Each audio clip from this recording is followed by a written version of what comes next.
Hello, friends, and welcome back to Malicious Compliance Stories. Our first story is a perfect example of why you don't mess with someone who actually knows what they're doing. But before we begin, best way to support our channel is to leave comments, like, and subscribe with a turned-on bell so you don't miss the new video every single day. Here we go. Boss demands I leave early, ends up costing the company overtime pay and his own bonus. I work in a production facility that's heavily regulated by FDA rules and regulations.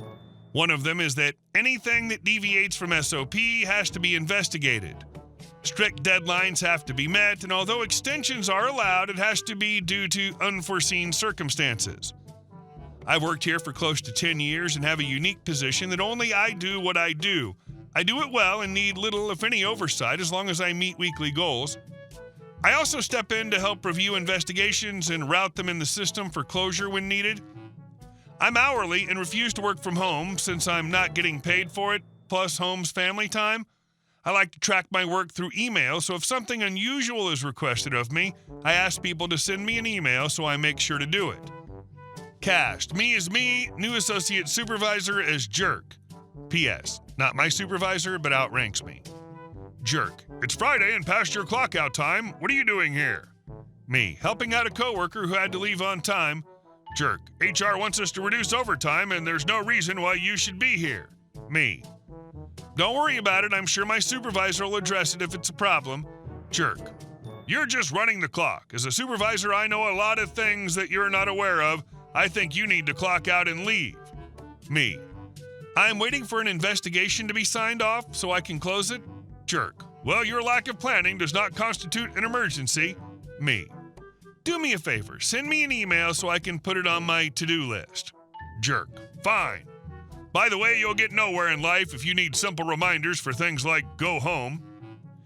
Email read something to the effect of, due to recent HR directive, personnel are asked to reduce overtime hours. You are directed to leave within 15 minutes as per our conversation at 5:30 p.m. today. Me, okay. Cue malicious compliance. I forwarded email to my supervisor and left. I get a frantic call Saturday asking me what the hell I was thinking, having an investigation go overdue. I say, jerk told me to leave. Please see email I forwarded you. I get a call back begging me to run in and close the investigation, which literally would take me less than 5 minutes, and that includes a quick email check. I say sure, but since rules are rules, I invoke call-in rules. Instead of 1.5 times my time, I get double pay for 4 hours minimum. My supervisor was ecstatic that I could go in, that she immediately said yes, took my family had them sit in the car as I popped in, click, click, close, left, and went for a nice family lunch. Jerk got written up, as is the rule for causing an investigation to go overdue, and it directly affected his raise and bonus. Oh, and he never talks to me. That alone's a huge win. What a jerk, right? First rule of thumb, if someone you outrank tells you you're wrong, you might want to find out why. Second rule of thumb, if someone you outrank asks for what you just said in writing, you're about to be in hot water. Third rule of thumb, if you're new, try to understand the workplace situation before trying to force changes. They may not be as helpful or cost efficient as you might think. And our second story. Mom demands write-ups only, gets furious when her kid immediately gets written up. So I used to work at a before and after care place as a site coordinator. Basically, I was in charge unless my boss was there.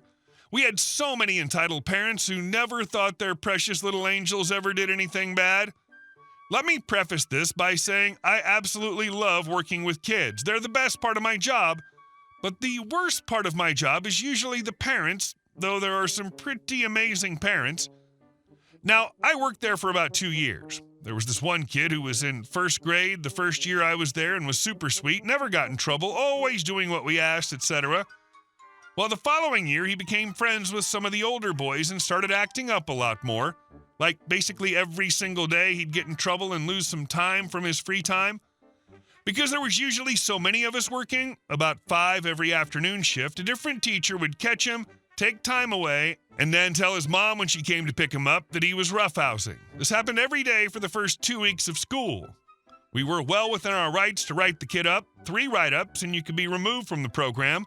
But because we knew how he was different from last year, and because it was usually a different teacher disciplining him, it never got to the point that any of us felt he needed to be written up until Mom frickin' complained.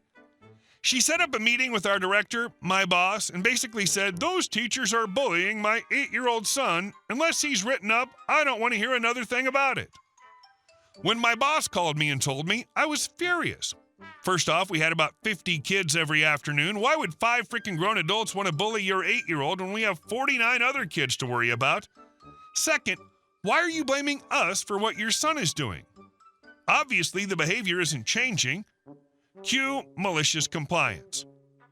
So I got my coworkers together, and they were furious at first, but then I said with a huge smile, "So I don't want any of you bothering Mom unless he gets written up." All of my coworkers smiled, knowing exactly what I wanted them to do. It took maybe 10 minutes for us to catch the kid roughhousing again. Immediately, we took away some time from his free time, sat him down, and did the write-up. The kid has to be there so that we can ask why they did it, explain why they're getting written up, yada yada, and the kid just starts crying. Now, I hate seeing kids cry, but at this point, he'd been being a little jerk, so he kind of deserved it. I signed off on the write-up along with my coworker, and my coworker went right up to Mom with it when she got there. Her face turned beet red as she glared at her son before signing it without another word and stormed out, him following along sheepishly. We laughed about it later and didn't have another issue with the boy. He went right back to being an actual angel. Edit. I just want to clarify some points that I didn't think I'd have to actually write out to make us look like we were doing our job proper, but apparently I do. First off, the boy had a younger sister who was also a sweet angel, so we knew the boy could do it. We just made friends with the wrong kids. Second, the way write-ups worked at our site was based on a 3 acts kind of system. Basically, if we had to tell you to stop doing something more than 3 times in one afternoon, you deserved the write-up, and this kid was usually only told twice in an afternoon to stop before the problem was resolved. It was really just horseplaying and playful shoving, absolutely nothing serious. They were elementary kids, so if we wrote kids up for every single infraction, I would have so much paperwork to do that I would never get to go home. They're just kids, of course. They're going to act up every once in a while. That wasn't the issue. And obviously, Mom had the ability to get him to stop doing it. We never tried to play favorites because of his behavior the year before. I'm actually not really sure what was up the mom's butt, considering the few times we told Dad about the behaviors. Mom and Dad were still married. Mom was main pickup, though, because of Dad working longer. The Dad would apologize to us. I don't know what Mom did to get him to stop, but I wish she'd done it when we first told her about his behavior. Would have saved me a lot of headache. Unfortunately, there are some circumstances where being nice actually makes things worse because some people require the consequences to take a situation seriously. In this case, I think the child and the parent needed a small dash of reality. The child's just being a child. The mother should freaking know better. And our last story. Karen tried to use the HOA as a weapon to steal our pool. In 2017, my wife and I finally achieved a dream we'd had for years, buying a house with a spacious backyard and a beautiful pool. After all those hot Texas summers spent daydreaming, this was our little slice of paradise. However, paradise lasted exactly 1 month before we met our neighbors. I'm telling you now, they absolutely sucked. The trouble started on a warm Saturday afternoon when my wife and I were lounging by our pool, enjoying cold drinks and the sound of gently splashing water. Our tranquility was shattered when our neighbors, Jeff and Karen, poked their nosy heads over the fence. "Nice pool you've got there," Jeff said, eyeing our pool like a kid drooling over candy. "Thanks," I replied, a bit cautiously, sensing an uncomfortable tone creeping into the conversation. "We've been talking," Karen interjected with a forced smile. "We thought it'd be a great idea if we installed a gate between our yards, so we could easily come over and use your pool whenever, especially since we often have friends over." My wife exchanged a baffled glance with me. Karen clearly mistook our stunned silence for confusion and doubled down. "We thought we could split the cost for installing the gate. It seems fair, doesn't it?" I took a deep breath and tried to maintain my composure. I appreciate your suggestion, but we bought this house specifically because of the privacy. We're not comfortable sharing our pool like that. Karen's smile vanished instantly, replaced by a pinched, irritated expression. Well, it's not very neighborly of you, she snapped. Jeff nodded sternly beside her, his tone shifting to an unpleasant one.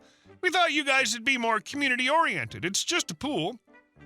We stood firm on our decision, politely but firmly ending the conversation, but our neighbors wouldn't take no for an answer. A few days later, a letter from the HOA arrived claiming that our pool was leaking water into Jeff and Karen's yard. They insisted their dog had become sick from drinking it, which was a blatant lie. I'd never even seen their dog approach that area. Soon enough, Jeff appeared at our front door, smugly waving the HOA letter. You could have avoided all this trouble if you just installed the gate, he gloated. To avoid dealing with fines or the neighbors' ongoing harassment, my father, who'd come down for his birthday, volunteered to help me fix the issue. It was a brutally hot, typical Texas heat that could fry an egg on the sidewalk, but Dad, ever determined, began digging a trench to install a drainage pipe to divert any water away from their property. Jeff and Karen wasted no time making an appearance, standing behind their fence and loudly critiquing every shovel of dirt Dad moved. Sure seems like a lot of unnecessary work, Jeff mocked. A gate would have been so much easier, Karen chimed in, her voice dripping with fake sweetness. My dad, known for his quiet patience, finally lost it. Pausing with the shovel midair, sweat dripping down his face, he stared them down and replied with cool, sharp clarity, You know what would be easier? Installing this shovel into your frontal lobe, you effing profligates. For the first time ever, Jeff and Karen fell silent, faces reddening with embarrassment or anger. I honestly couldn't tell. They quickly retreated inside, and Dad resumed his work with a satisfied smirk. By the end of the day, the trench was complete, and our backyard was safe from any more HOA complaints. To this day, Jeff and Karen avoid us, and the gate idea never resurfaced again. Turns out Dad's biting sarcasm was the perfect solution for our persistent neighbor problem. Honestly, reading this gave me such satisfaction. The absolute audacity of Karen and Jeff expecting to casually invade your private space and then turning nasty when told no is just ridiculous. Your dad's epic response had me cracking up. He's truly a legend. I love it when entitled people finally face some consequences. Sweet revenge at its finest. Hey guys, thank you all for watching the video. I'll see you in the next one.